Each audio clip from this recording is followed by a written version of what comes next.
అయ్యవారు వచ్చేలోపే అంతా ఎక్కడికక్కడ సెటిల్ అయిపోవాలని చూస్తున్నాయి కొన్ని అమెరికన్ సంస్థలు. ముఖ్యంగా విద్యా సంస్థలు తమ దగ్గర చదివే స్టూడెంట్స్ అందరూ త్వరపడాలని, ఉన్న ఫలంగా వెనక్కి తిరిగొచ్చేయాలని తొందర పెడుతున్నాయి. ఒకవైపు ట్రంప్ రాకముందే కొన్ని కీలకమైన నిర్ణయాలు తీసుకోవాలని బైడెన్ ప్రయత్నిస్తూ ఉండగా, అందుకు అనుగుణంగానే పలు విశ్వవిద్యాలయాలు కూడా అదే బాటను అనుసరిస్తున్నాయి. మరి జనవరి 20న అధికార పగ్గాలు చేపట్టబోతున్న ట్రంప్ ఏ నిర్ణయాలు తీసుకుంటాడని విద్యార్థులు, మేధావులు భయపడుతున్నారు.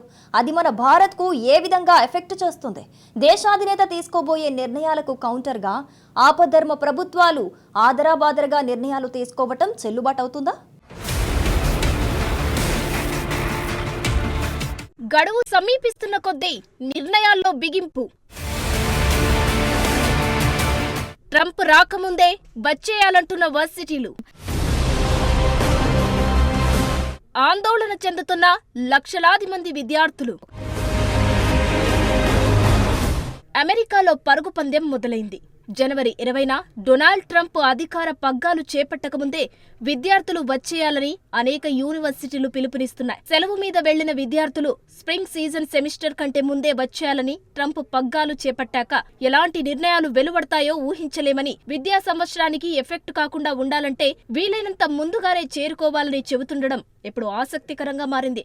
యూనివర్సిటీల పిలుపు చూస్తుంటే ట్రంప్ ప్రమాణ స్వీకారం తర్వాత ఎలా ఉంటుందోననే బెంగ అటు విద్యార్థుల్లోనే గాక బోధన సిబ్బంది, బోధనేతర సిబ్బందిలోనూ వ్యక్తమవుతుంది. అంతేకాదు యూనివర్సిటీలు మాత్రమే గాక టూరిస్టులు, విజిటర్స్, ఇతర ఉద్యోగాల కోసం అమెరికా వెళ్లేవారు కూడా ఇప్పుడు తీవ్రంగా టెన్షన్ పడుతున్నారు. అమెరికాలోని ఇతర ప్రాంతాల్లో ఉండే విద్యార్థులు గాని, విదేశాల నుంచి వచ్చి అమెరికాలో చదువుకుంటున్న విద్యార్థులు గాని త్వరపడాలని పలు యూనివర్సిటీలు తొందర చేస్తున్నాయి. మరోవైపు త్వరలో ప్రభుత్వం మారుతున్నందున ఇమిగ్రేషన్ ప్రాసెస్ కూడా లేట్ అయ్యే ఛాన్స్ ఉంటుందని, దాని నుంచి బయటపడాలంటే ట్రంప్ ప్రమాణ స్వీకారం కంటే ముందే అంటే జనవరి 20 వరకే వచ్చేయాలని విద్యార్థులు ఏమాత్రం ఆలస్యం చేయరాదని అప్రమత్తం చేస్తున్నాయి. ఐవీ లీగ్ యూనివర్సిటీ నుంచి Harvard and Brown university, Boston schools నుంచి Northeastern University, Massachusetts Institute of Technology ఇప్పటికీ విద్యార్థులను అప్రమత్తం చేశాయి. ఇక దేశంలోనే మిగతా విద్యా సంస్థలైన జాన్స్ హాప్కిన్స్ యూనివర్సిటీ నుంచి యూనివర్సిటీ ఆఫ్ సదరన్ కాలిఫోర్నియా వరకు కూడా ఇలాంటి ఆదేశాలే జారీ చేయడం సంచలనం రేపుతుంది. అంతేకాదు ట్రంప్ సర్కార్ ఇనాగ్రేషన్ అయిన మరుసటి రోజు నుంచే క్లాసులు కూడా ప్రారంభమవుతాయని చెప్పడం మరింత ఆసక్తికరంగా మారింది. మొత్తానికి 1 డజన్కు పైగా విద్యా సంస్థలు ప్రస్తుతం ఈ బాటలో పయనిస్తున్నాయి. ట్రంప్ ఆలోచనలు ఎలా ఉంటాయో అంచనా వేయడం కష్టమని, అందుకే త్వరపడాలని కాలేజీలు, యూనివర్సిటీలు చెబుతుండటంతో ట్రంప్ తీసుకోబోయే నిర్ణయాలపైనే ఇప్పుడు చర్చంతా నడుస్తుంది. ట్రంప్ గతంలో తీసుకున్న నిర్ణయాలను బట్టి చూస్తే అలాంటి నిర్ణయాలే ఇప్పుడు కూడా ఉంటాయని, మరింత కఠినంగా కూడా ఉండే అవకాశం ఉంటుంది అంటున్నారు. 2016లో ట్రంప్ తొలిసారి అధికార పగ్గాలు చేపట్టాక 2017లో ఇలాంటి ఆంక్షలు తీసుకురావడం విశేషం. అయితే ఆనాటి ఆంక్షల్లో భారత్ లేకపోవడం గమనించాలి. మరి ఈసారి భారత్ను గతంలో మాదిరిగానే ట్రంప్ ట్రీట్ చేస్తారా, లేక మారిన పరిస్థితులకు అనుగుణంగా భారత్ పట్ల వైఖరి మార్చుకుంటారా అనేది లక్షలాది మంది భారతీయులను, ఉద్యోగులను, కొత్తగా అమెరికా వెళ్లేవారిని ఆలోచనలో పడేస్తోంది. ట్రంప్ తీసుకోబోయే ట్రావెల్ బ్యాన్ ఎలా ఉంటుందోననే ఆందోళన సర్వత్రా వ్యక్తమవుతుంది. గతంలో ట్రంప్ అధ్యక్ష పగ్గాలు చేపట్టినప్పుడు 7 దేశాల మీద ఆంక్షలు విధించారు. 2017 జనవరిలో 7 దేశాల నుంచి సిటిజన్స్ రావడం మీద బ్యాన్ విధిస్తూ ఎగ్జిక్యూటివ్ ఆర్డర్స్ జారీ చేశారు ట్రంప్. అయితే అవన్నీ కూడా ముస్లిం కంట్రీసే కావడం గమనించాల్సిన అంశం. ఆ దేశాలు Iraq, Syria, Iran, Sudan, Libya, Somalia, Yemen. ఆంక్షలు విధించిన తర్వాత కూడా అమెరికా వచ్చిన సిటిజన్స్ ను దేశంలోకి అనుమతించలేదు. ఆయా దేశాల వారు ఫ్లైట్స్ ఎక్కే ముందు వెనక్కి తిప్పి పంపడమో, లేదా అమెరికాలో ఎయిర్పోర్టులో దిగిన తర్వాత నిర్బంధించడమో జరిగింది. అలాంటి వారిలో స్టూడెంట్స్ తో పాటు ఫ్యాకల్టీస్ ఉన్నారు, బిజినెస్ పీపుల్స్ కూడా ఉన్నారు. టూరిస్టులు, విజిటర్స్ ని కూడా అమెరికా అనుమతించలేదు. ఆ తర్వాత మారిన రాజకీయ పరిస్థితుల నేపథ్యంలో ఆ జాబితాలో నుంచి కొన్ని దేశాలను తొలగించారు. కొన్నిటిని యాడ్ చేయడం కూడా జరిగింది. మొత్తం మీద ట్రంప్ ఫస్ట్ టర్మ్ లో ట్రావెల్ బ్యాన్ ప్రభావం 15 దేశాల మీద పడింది. మొత్తం మీద దాదాపు 44,000 మందికి పైగా విద్యార్థులు, ఫ్యాకల్టీస్ వీసాలు అప్పట్లో నిరాకరించినట్లు యుఎస్ మంత్రిత్వ శాఖ స్వయంగా ప్రకటించడం విశేషం. అయితే ఆ తదుపరి జో బైడెన్ పవర్లోకి వచ్చాక 2021లో ట్రంప్ జారీ చేసిన ఆదేశాలను రోల్ బ్యాక్ చేశారు. ఇక 2023-24 విద్యా సంవత్సరంలో దాదాపు 11 లక్షల మందికి వివిధ దేశాల విద్యార్థులు అమెరికాలోని పలు విద్యా సంస్థల్లో రిజిస్టర్ అయ్యారు.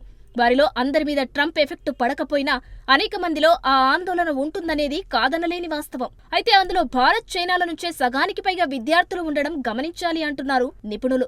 అయితే భారత్ విషయంలో గతంలో ఫ్లెక్సిబుల్ గా వ్యవహరించిన ట్రంప్ ఈసారి కూడా అదే పద్ధతిలో ఉంటారా అన్న అనుమానం పలువురిని పీడిస్తుంది. అయితే దేశం ఏదైనా వీసా నిబంధనలు ఖచ్చితంగా పాటించిన వారి విషయంలో తాము వివక్షపూరితంగా వ్యవహరించబోమని ట్రంప్ క్లారిటీ ఇవ్వడం విశేషం. అయినా ట్రంప్ లాంటి ఫక్తు వ్యాపారవేత్త నిర్ణయాలు, అందులోనూ అమెరికా ఫస్ట్ అంటూ ఓపెన్ గా చెబుతున్న ట్రంప్ ఏ క్షణంలో ఎలాంటి నిర్ణయం తీసుకుంటారోనన్న ఆందోళన మాత్రం అన్ని వర్గాల భారతీయుల్లోనూ నెలకొంది. అయినప్పటికీ ప్రధాని మోడీకి ట్రంప్కు ఉన్న బలమైన వ్యక్తిగత సంబంధం రెండు దేశాల సంబంధాల మీద ఖచ్చితంగా ఉంటుందనేది ఇప్పటికే రుజువైంది. అదే వైఖరి ఇక ముందు కూడా కొనసాగుతుందని చెబుతున్నారు. ఏదేమైనప్పటికీ ఇప్పటి వరకు ఉన్నంత ఫ్రీగా వీసా నిబంధనలు ఉండడం మాత్రం కష్టమేనని, కానీ నిబంధనలు పాటించిన వారు ఇబ్బందులు ఎదుర్కోవాల్సిన అవసరం లేదనే వాదన వినిపిస్తోంది.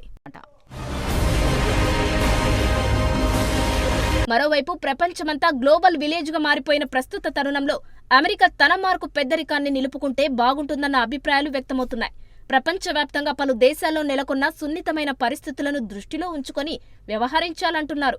యుఎస్ నిజంగానే academic freedom, academic friendly education పాలసీలు పాటిస్తుందనే మాటను నిలబెట్టుకోవాలంటే ఇలాంటి ఆంక్షలు సరికాదని పలువురు విదేశీ విద్యార్థులు అభిప్రాయపడుతున్నారు. అయితే ఆంక్షల సడలింపుపై మాత్రం అటు ట్రంప్ టీం మెంబర్స్ గాని, అధికారులు గాని స్పందించడం లేదు. ఇది దేనికి సంకేతం అనేది కూడా ఒకంత ఆందోళన రేపుతోంది. ట్రంప్ ఇప్పటికే వలసదారుల విషయంలో తన వైఖరిని కుండబద్దలు కొట్టారు. వివిధ దేశాలను ఉద్దేశిస్తూ Gaza, Syria, Somalia, Yemen, Libya వంటి పలు దేశాల నుంచి వచ్చే మానసిక రోగులకు, విద్వేష బేహరులకు, అమెరికా అంతర్గత భద్రతను డిస్టర్బ్ చేసే దుష్టశక్తులకు చోటు లేదని గత ఎన్నికల ప్రచారంలోనే ఫైరీ ఉపన్యాసాలు ఇచ్చి ఓటర్లను ఆకర్షించారు ట్రంప్. ఆ మాటని ఇప్పుడు నిలుపుకుంటారనే వ్యాఖ్యలు సర్వత్రా వినిపిస్తున్నాయి. విశ్వవిద్యాలయాల క్యాంపస్లలో విద్యకు కాకుండా నిరసనలకే ప్రాధాన్యమిచ్చే కుర్రకారును ట్రంప్ ఇప్పటికే అసహ్యించుకుంటున్నారు.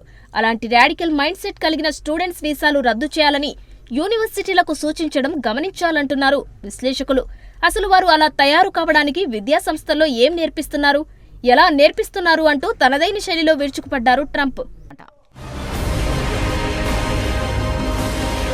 ఈ అనుభవాలను దృష్టిలో ఉంచుకొని ట్రంప్ పగ్గాలు చేపట్టగానే వీసాల మీద నిబంధనలు కఠినతరం చేస్తూ తక్షణమే ఆదేశాలు జారీ చేయడం ఖాయమనే అభిప్రాయాలు వినిపిస్తున్నాయి. అందువల్ల ట్రంప్ పరిపాలన ప్రభావం తొలుత ఒక 13 దేశాల మీద మాత్రమే వెంటనే వేటు పడుతుందని నిపుణులు హెచ్చరిస్తున్నారు. ఆ దేశాల లిస్టులో చైనా, భారత్ కూడా చేరే అవకాశం ఉంటుందేమోననే ఆందోళన విద్యార్థులు, ఉద్యోగులు, టూరిస్టులు, విజిటర్స్ వంటి సెక్షన్లో కనిపిస్తోంది. అమెరికాలోని వేర్వేరు ప్రాంతాల్లో ఉన్న విద్యార్థులకు ఇబ్బందులేమీ ఉండకపోవచ్చు గాని విదేశీ విద్యార్థులు కూడా జనవరి 20లోగా చేరుకోవాలని చెప్పి తొందర చేస్తే ఎలా అనే ఆందోళన వ్యక్తమవుతుంది. మరోవైపు 2024-25 సంవత్సరానికి అమెరికా విద్య కోసం ప్లాన్ చేసుకుంటున్న వారు ఇప్పటికే ప్రత్యామ్నాయ ఏర్పాట్లు చేసుకుంటున్నట్లు వీసా నిపుణులు చెబుతున్నారు.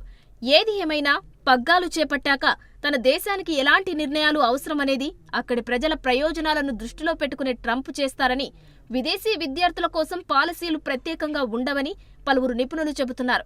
కానీ అమెరికాలోనే దాదాపు అన్ని విద్యా సంస్థలు కూడా విదేశీ విద్యార్థులను ఆకర్షించడం ద్వారానే సర్వైవ్ అవుతున్నాయనే అభిప్రాయం కూడా నిపుణుల్లో ఉంది. మరి ఇలాంటి తరుణంలో వ్యవస్థల డిమాండ్ను దృష్టిలో ఉంచుకొని వీసా నిబంధనలు సవరిస్తారా, లేక ట్రంప్ తీసుకోబోయే నిర్ణయాలకు మోకాలొడ్డుతూ త్వరలో ముగిసిపోతున్న ప్రస్తుత బైడెన్ ప్రభుత్వం విపరీతమైన నిర్ణయాలు తీసుకుంటుందా అనేది చూడాల్సి ఉంది.